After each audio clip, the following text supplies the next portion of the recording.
Sedikitnya 800.000 imigran legal di kota New York akan bisa memilih dalam pemilihan kota pada 2023 mendatang, meski mereka bukan warga negara Amerika Serikat. Aturan baru yang diusulkan oleh Dewan Kota New York ini diloloskan oleh Wali Kota New York Eric Adams pada pekan awal kepemimpinannya. Diaspora Indonesia di kota New York pun menyambut baik aturan ini. Setuju, saya mendukung itu semua karena anak-anak saya. Anak-anak saya ini mereka di public school, bagian education, besides education mereka juga security mereka di sekolah. Diaspora lain melihat pemilihan bagi imigran berdokumen ini memberikan suara yang lebih beragam untuk memperbaiki kota New York.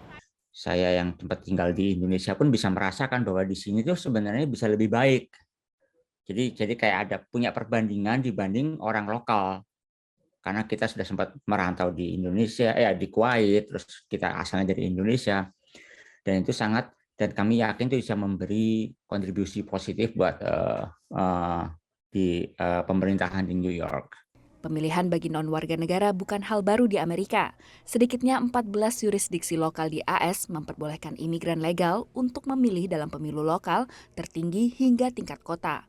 Namun partisipasi imigran cenderung fluktuatif. This is also true in Maryland now, that after September 11th and the greater enforcement of the federal government around immigration issues, people are loath to put their name on a registration list that could be weaponized against them. But when there are issues of concern and when the conditions are ripe for participation, immigrants do turn out.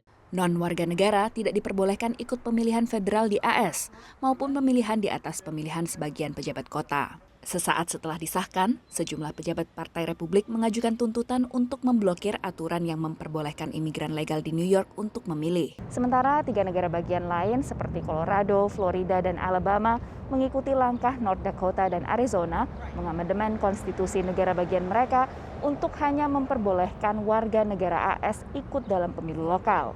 Bagi diaspora Indonesia, ada juga pertimbangan perundangan di tanah air soal ikut memilih dalam pemilihan di negara lain. Tapi menurut ahli hukum kewarganegaraan, jika memutuskan untuk memilih pada pemilu lokal nanti, para diaspora ini tidak akan kehilangan kewarganegaraan Indonesianya. Negara bagian itu kemudian kebijakannya adalah seluruh penduduk itu bisa memilih local leadernya, maka saya kira itu bukan kesalahan individu karena dia bertinggal di situ itu ya.